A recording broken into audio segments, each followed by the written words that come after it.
Nobody at Kandahar airfield could explain why the boy was still breathing. He had been brought in on a litter at 3:40 hours, wrapped in a thermal blanket already soaked through with blood the color of rust, his chest making a sound that the flight surgeon on duty later described as a door hinge in a hurricane. He had no readable blood pressure. His pupils were unequal. The field hospital's senior trauma team had worked on him for 41 minutes before calling a halt, not because they had given up exactly, but because the math had stopped making sense. You can only push so much saline into a body that has forgotten how to hold it. You can only compress a chest wall that is fractured in 4 places for so long before the hands doing the compressing become the thing causing the damage. The senior surgeon, a lieutenant colonel named Brathwaite who had done 3 deployments and seen things that did not leave a man's dreams easily, had straightened up from the table, pulled his gloves off with 2 clean snaps and said, "Time of death, 4:21. That was when the door to the trauma bay opened. She didn't knock, she never knocked. The door swung inward with a pressure seal hiss and she was already moving, already reading the room in the way that people who have spent years reading the sky learn to read everything in layers and vectors, in the geometry of what is moving and what is not. Her flight suit was still on. There was hydraulic fluid on her left sleeve from the pre-flight check she had abandoned when the medevac frequency lit up. Her helmet bag was slung over one shoulder. Her call sign was stenciled in black on a patch above her left breast pocket, 2 words that would, in the months that followed, become something close to mythology on that base. Ghost Meridian.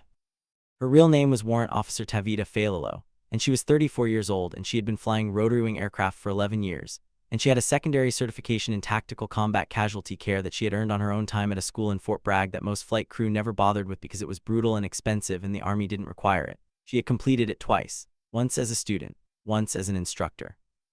She crossed the room in 4 steps. She looked at the boy on the table. She looked at Brathwaite.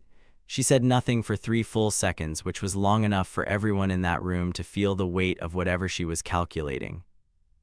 Then she set her helmet bag down on the floor very gently as if it were something fragile, and she said, "Get me a 14-gauge needle, a chest seal, and 2 units of oneg, and someone tell me his name." Nobody moved. She looked up. "His name," she said again quietly. "Tell me his name." And Corpsman Adiz Okonkwo, 22 years old and barely 4 months into her first deployment, said, "Rafferty, Ensign Declan Rafferty." Tavita nodded once slowly, the way a pilot nods when she has confirmed her heading and committed to the approach.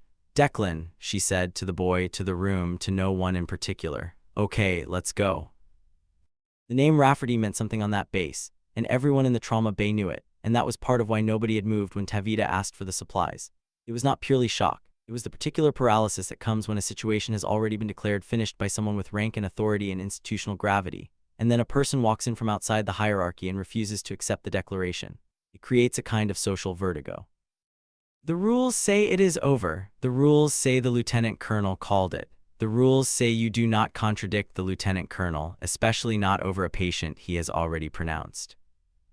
But Tavita was not contradicting him. She was simply proceeding.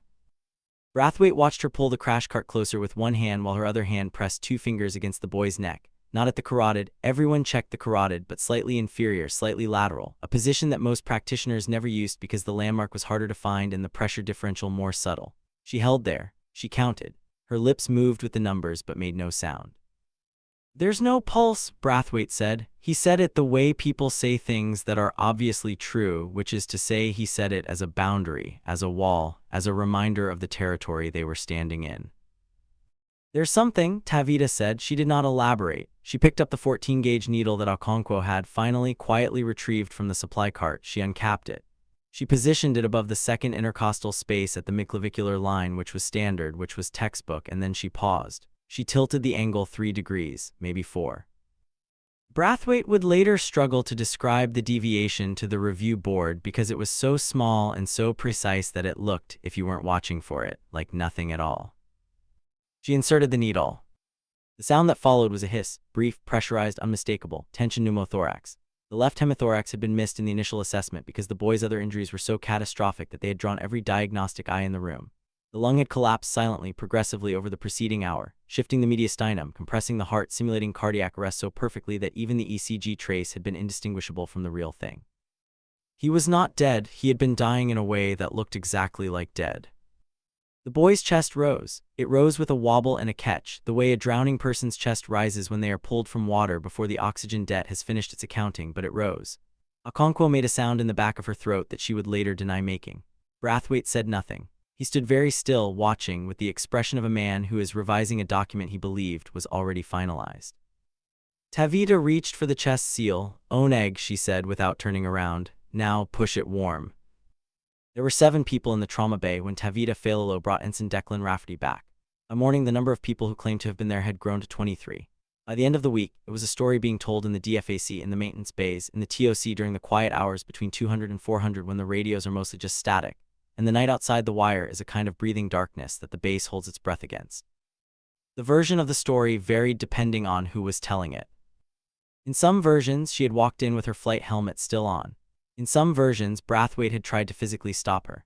In one version that circulated briefly and was later debunked, she had performed the needle decompression with a piece of equipment she had fashioned from materials in her flight bag, which was not true but which had a quality of mythological rightness that made it resistant to correction. The true version was more interesting than any of those. The true version had a texture that the mythologized ones lacked, which was the texture of competence operating under pressure, of a person doing a thing they have trained themselves to do so thoroughly that the training and the doing have become indistinguishable from each other. Tavita had not been dramatic about it. She had not been theatrical. She had been precise. And precision, in a room full of people who have just watched someone die and then undie, has an almost violent impact. What the stories never got quite right was the moment after. The moment when the boy was stabilized, when the own egg was running, when his pressure was creeping back towards something the monitor could interpret, when Brathwaite had finally stepped forward and begun directing his team with the efficiency of a man who has processed his surprise and filed it away for later. That moment when Tavita stepped back from the table, picked up her helmet bag from the floor, and stood with her back against the far wall, watching. She was not watching the patient. She was watching the room. She was watching the way the team moved around the table, the choreography of emergency medicine that she had learned to observe the way she observed weather systems from altitude, not as something she was in, but as something she was reading. Okonkwo came to stand beside her. The young corpsman was still trembling slightly, the fine motor tremor of adrenaline finding its way out through the fingers, through the jaw. She looked at Tavita. She said, "How did you know?"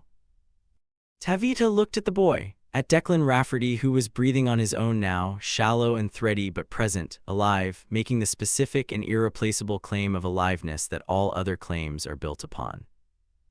"I've seen that chest sound before," Tavita said. "A long time ago, different theater." Okonkwo waited. "When nothing more came," she said, "and the angle, the needle, everyone uses the same angle." Tavita was quiet for a moment. The monitor beeped, the IV pumps hummed. Outside on the flight line, a helicopter was spooling up, its rotors cutting the pre-dawn air into quarters. "Different thorax geometry," Tavita said finally. "Males present wider. The standard angle undershoots in a thin male with compressed intercostals." She paused. "I learned that from someone who learned it the hard way." She didn't say anything after that, but her hand briefly moved to the patch on her chest, to the name there, Ghost Meridian. She touched it the way people touch things that are also graves. Admiral Cormac Rafferty received the call at 6:12 local time in Bahrain, where he was overseeing a joint exercise that had been months in the planning and that would, by his own account, cease to matter to him in any measurable way the moment he heard his son's name in the same sentence as critical but stable. He was a large man, the Admiral. Not physically imposing in the obvious way. He was lean, in his late 50s, with silver at his temples and the kind of posture that comes not from vanity, but from decades of standing on decks while the ocean tried to convince you it was larger than you were. He was imposing in the way that authority becomes imposing when it has been exercised long enough to be indistinguishable from personality. He was the kind of man that rooms rearranged themselves around. He arrived at Kandahar 18 hours later on a C-21 that had been diverted from a courier run, accompanied by an aide who was clearly terrified and a JAG officer whose presence signified, to those who understood these things, that the Admiral had not yet decided whether someone was going to be court-martialed over this. He went directly to his son. He sat beside the bed for 11 minutes, which his aide timed because the aide timed everything. He held the boy's hand. He said nothing that anyone could hear. Then he stood up, smoothed his uniform, and asked to be taken to whoever had saved his son's life. Brathwaite met him in the corridor, which was the protocol, which was the correct thing. The Admiral shook his hand. He thanked him. He meant it. And then he asked, "I understand there was another individual involved." Brathwaite said, "Yes, sir."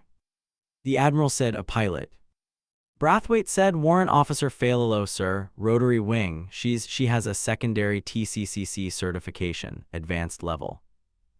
The Admiral nodded. He looked down the corridor in the direction of the flight line as if he could see through walls. I'd like to speak with her. Sir Brathwaite said, she's currently on mission. The Admiral looked at him. When she's back. Yes, sir. I'll wait.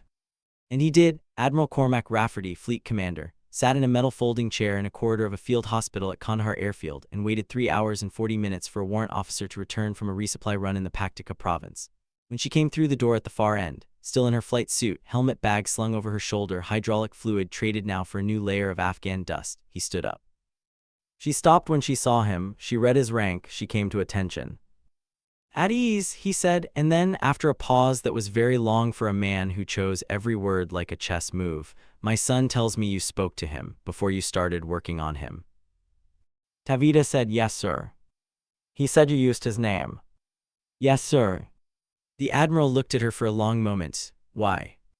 Tavita considered this with the same deliberateness she brought to pre-flight checks and needle angles. Because he could still hear, she said. They can almost always still hear, and I wanted him to know that someone in that room knew who he was. The Admiral was quiet. Behind them, the hospital's air handling system cycled on with a low hum, and the fluorescent light above the Admiral's head flickered once and held. Your call sign, he said. Ghost Meridian, what does it mean? Tavita looked at the patch on her chest. She looked at it the way she had in the trauma bay, the way you look at something that is also a wound that has healed into a scar that you have decided to wear visibly, because visibility is its own form of honor. It belonged to someone else first, she said. The someone else had been Chief Warrant Officer 3 Leilani Toffa, Tavita's instructor pilot, her mentor, and the closest thing to a compass that Tavita had ever navigated by.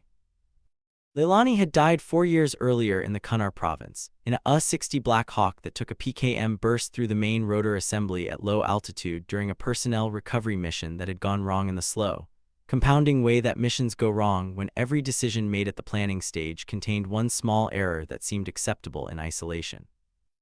Tavita had been in the right seat. She had brought the aircraft down, not a controlled landing, a controlled crash, which is a different thing, which is the thing you do when the alternatives are worse. 3 of the 5 people on board survived. Leilani was not one of them. The call sign had been Leilani's, Ghost Meridian. She had explained it once to Tavita during a night flight over the Hindu Kush when the stars were so close and so numerous that the sky seemed to be pressing down on the aircraft. A meridian is a line that goes all the way around, Leilani had said. It comes back, no matter where you start, it comes back. The ghost part she had never explained. Tavita had not asked. Some things you carry without an explanation attached to them, because the explanation would reduce them. After the crash, after the investigation, after the months of physical therapy for the spinal compression and the administrative review that cleared her of negligence but left a mark on her record that was not a mark, but that everyone in aviation could read anyway. After all of that, Tavita had submitted the call sign paperwork. She had put Ghost Meridian on the patch and sewn it above her breast pocket, and she had in doing so made a declaration that she did not announce and did not explain. It was between her and the sky and Leilani's memory, and that was sufficient. What she had also done in the years since was complete the TCCC certification. Twice. She had learned every technique she could find for keeping people alive in the space between the ground and the aircraft and the hospital, because in the Kandahar province she had been able to fly the aircraft and she had not been able to save Leilani, and she had needed after that to be able to do both. The rare technique she had used on Declan Rafferty, the adjusted needle angle, the modified landmark, was from a manual that Leilani had carried in her thigh pocket on every mission. A photocopied document, stapled and worn, annotated in a small neat hand. Tavita had memorized it in the weeks after the crash. She had it still, not the original that had burned, but her own copy, her own annotations, in a different but equally small and neat hand. The Admiral did not know any of this yet. He would learn it in pieces over the following days. His son was alive. The story of why his son was alive was the kind of story that does not fully reveal itself in a single conversation. It requires layers. It requires time. It requires the willingness to sit with the parts that don't resolve neatly, because the part about Leilani Toffa and the PKM round and the rotor assembly does not resolve neatly. It simply is. It simply happened. And what grew out of it? The call sign, the certification, the needle angle, the boy breathing in the hospital bed. That is not resolution. That is what a meridian does. That is a line coming back around. The base had a way of metabolizing extraordinary events. It was not callousness. It was the metabolism of a place that could not afford operationally to stop for the weight of any single thing. Missions went out. Missions came back. A flight schedule posted at 500 every morning did not have a section for miracles. And so within 48 hours of Declan Rafferty's resurrection in the trauma bay, The base had filed the event under notable and resumed its rhythms. But something had shifted. It was subtle, the kind of shift you feel in air pressure before weather arrives, a quality of the atmosphere rather than any specific change you could point to and name. Tavita felt it in the way people looked at her on the flight line. Not the way they had looked before, which was the particular form of looking that amounts to not quite seeing, the assessment and dismissal gaze that women in aviation learn to identify and navigate the way they navigate crosswinds, constantly without showing the effort. This new looking was different. It had something uncertain in it, something that was trying to recategorize. She did not find this entirely comfortable. Comfort, in her experience, had never been the point. She was scheduled for a milk run on the third day, a logistics resupply to a COP in Zabul province, the kind of flight that the young pilots coveted because it accumulated hours without the complexity of a combat insert, and that the experienced pilots sometimes found claustrophobic in a different way, because the absence of challenge has its own texture. She went through her pre-flight with the same sequence she always used: main rotor head, swash plate, pitch links, tail rotor, engine compartment, fuel quantity, hydraulic fluid, her eyes moving with the automatic authority of 11 years and 4,000 flight hours, her hands following each verification. Her co-pilot that day was Chief Warrant Officer 2 Garrison Holt, who was 26 years old and had been at Kandahar for 4 months, and who had, up until 48 hours ago, been one of the people who did not quite see her. He had not been unkind about it. He had simply operated from the assumption that was in the water, the assumption that derived from all the accumulated data of a world that had, for most of its history, not put women in cockpits, and the residue of that history is long and it adheres to institutions even when the official policy has changed. He had deferred to her rank and treated her with professional courtesy, and had not in any of their previous flights together asked her a single question that was not operationally required. He asked her a question now. "The technique you used," he said during the pre-flight walk-around. He said it without preamble, which was how people said things when they had been building toward them for a while. "The angle, is that taught somewhere?" Tavita checked the tail rotor pitch links. "Field manual," she said. "FM 42511, but the angle modification is in a supplemental document, not widely distributed." Holt was quiet for a moment. "Can I get a copy?" She looked at him, he looked back. He was not asking in order to make conversation. He was asking because he had watched what she did, and he had understood in the way that young people in dangerous places understand things when the understanding arrives with sufficient force, that the gap between knowing something and not knowing it can be the distance between someone dying and someone living. "I'll make you one," she said. She turned back to the aircraft.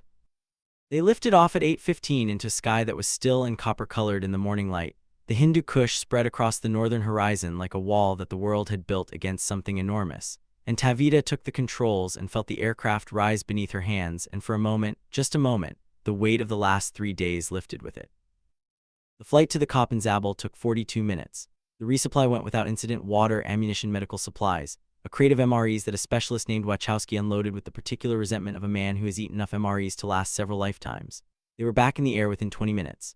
The return leg was quieter, the aircraft lighter, the sky beginning to cloud from the northwest with the flat gray overcast that presaged weather. It was Holt who saw the smoke first. 11 o'clock, he said, approximately 8 kilometers. Tavita had already seen it.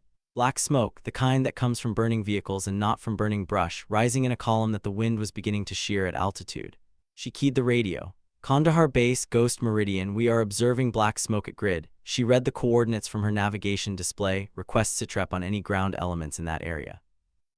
The radio was silent for 4 seconds. Then, "Ghost Meridian, Kandahar TOC, we have a convoy declared CASEVAC at that grid. Vehicle disabled, 2 urgent surgical, 1 priority. QRF is 30 minutes out." 30 minutes, Tavita looked at the smoke. She looked at her fuel gauge. She looked at the empty cargo bay behind her. "What's your load status?" she asked Holt. "Fuel for approximately 90 minutes, he said. "Cargo bay clear." She keyed the radio again. "Kandahar TOC, Ghost Meridian, we are 6 minutes from that grid. We can take the urgents." A pause, then "Ghost Meridian, confirm you are a logistics airframe. You are not tasked for CASEVAC." "Confirmed," Tavita said, requesting immediate retask. Another pause, longer this time. She could hear in the background the TOC working through its decision tree. the liability, the protocol, the question of whether a US-60 on a milk run with a crew of 2 and no medic aboard should be redirected to pick up urgent surgical casualties. She waited. Holt said nothing. Below them the smoke climbed. Ghost Meridian, you are retasked, cleared to proceed. Be advised, ground element reports the area as permissive, no current contact. Wilco, Tavita said, Ghost Meridian en route. She banked the aircraft toward the smoke, the rotor disc tilting, the world below reorganizing itself around the new heading. Holt was already pulling out the CASEVAC checklist.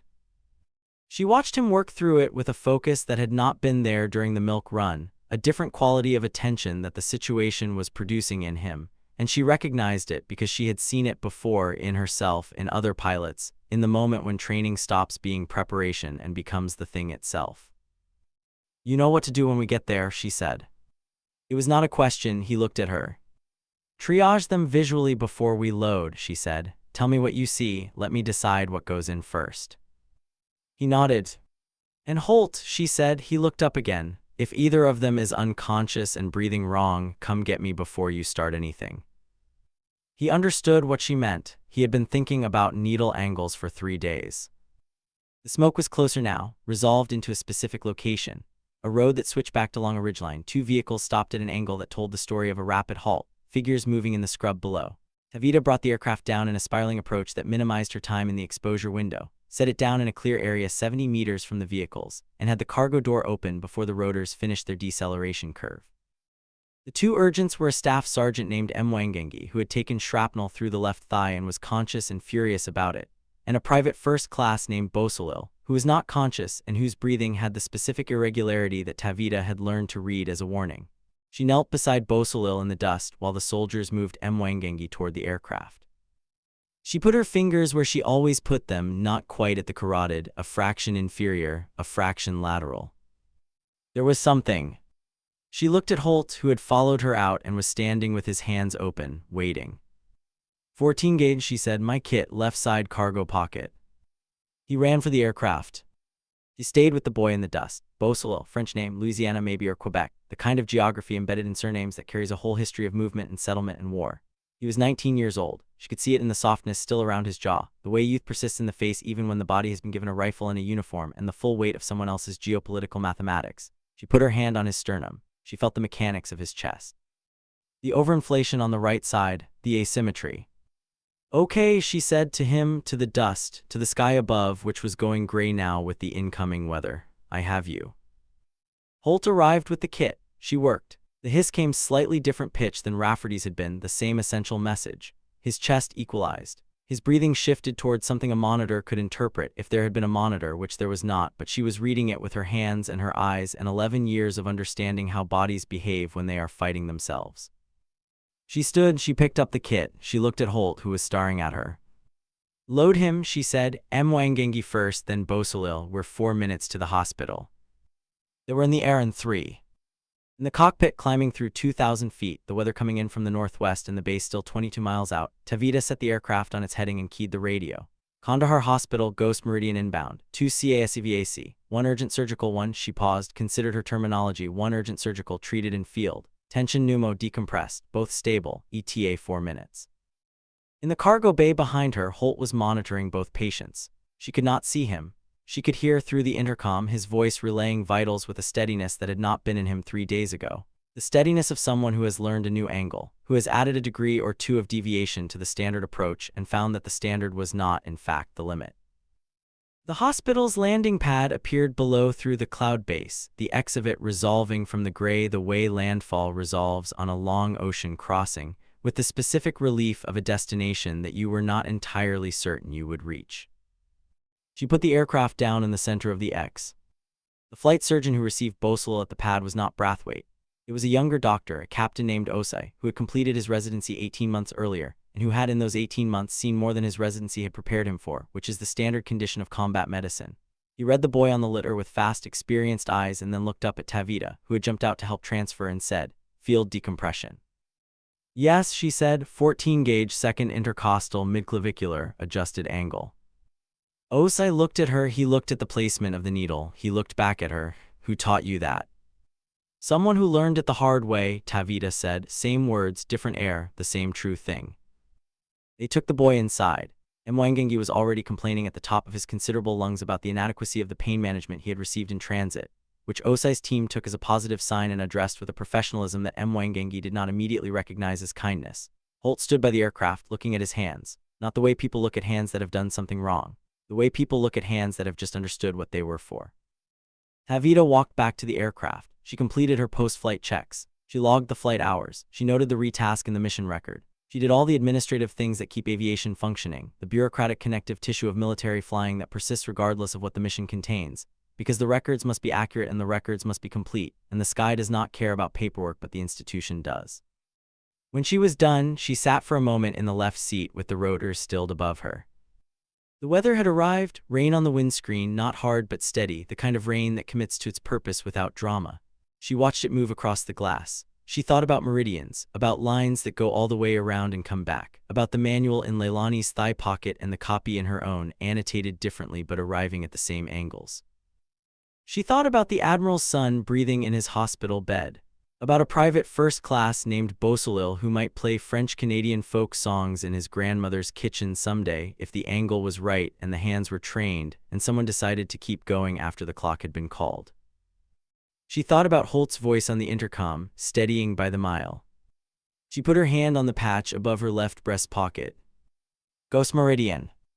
A meridian comes back, no matter where you start. Admiral Rafferty asked to be present when Beausoleil was briefed on what had happened to him. He had no official reason to be there. He simply asked, and Osai, who was not inclined to refuse an admiral without a compelling argument, agreed. They told the boy, who was 24 hours post-procedure by then, sitting up slightly, the color returning to his face in the incremental way that color returns when the body has stopped spending all its resources on emergency measures. They told him that a pilot had performed a field decompression that had kept him alive for 4 minutes in an aircraft at altitude with no medical equipment, except what was in a kit in a cargo pocket. Beausoleil was quiet for a moment, then he asked, "What pilot?" Osei said, "Warrant Officer Failalo, call sign Ghost Meridian." The boy nodded. He looked at the ceiling for a while, which people do when they are processing something that requires more space than a room provides. Then he said, "I heard a voice. When I was out, I heard someone say something." No one spoke. "I don't know what they said," Beausoleil continued, "but it sounded like they knew me, like they were talking specifically to me." He paused. "That doesn't make sense." "It makes sense," Rafferty said from the corner of the room where he had been standing quietly in the way that powerful people learn to stand when they want to be present without dominating. Beausoleil looked at him, saw the stars, went slightly rigid. "At ease," Rafferty said. "She uses your name before she starts. She says it so you know someone knows who you are." Beausoleil looked at the ceiling again. "She didn't know who I was." She asked, Rafferty said. The Admiral left the room shortly after. He walked down the corridor, past the metal folding chair where he had waited 3 hours and 40 minutes, past the desk where Okonkwo was charting in the economical shorthand of someone who has too many patients and not enough hours, and out through the door that led to the covered walkway between the hospital and the flight operations building. Tavita was sitting on the walkway bench, eating a protein bar with the concentrated efficiency of someone who has missed several meals and is correcting the deficit without sentiment. She looked up when she heard him. She started to stand. "Don't," he said. He sat down beside her in his service dress uniform with his 4 stars and his ribbons and his 32 years of institutional authority, on a metal bench on a covered walkway at Kandahar Airfield in the rain. "My son is going to live," he said. "Yes, sir," Tavita said. "A boy named Beausoleil is going to live." "It appears so, sir." He looked at the rain. She looked at it too. It was still doing its steady, committed work on the world outside the overhang. "I spoke with the flight surgeon," Rafferty said. "He told me about the manual, about Warrant Officer Toffa." Tavita was very still. "I looked up the incident report from the Kunar province," he said, 4 years ago." She did not say anything. "You brought that aircraft down," he said, "with a compromised rotor assembly at low altitude." "I did, sir." 3 survivors." "Yes, sir." He turned to look at her. She was looking at the rain. "Including yourself," he said, "and you've been flying ever since." "That's the job, sir." He was quiet for a long time, long enough for the rain to change quality slightly to ease toward the mist side of rain, the kind that accumulates on surfaces without announcing itself.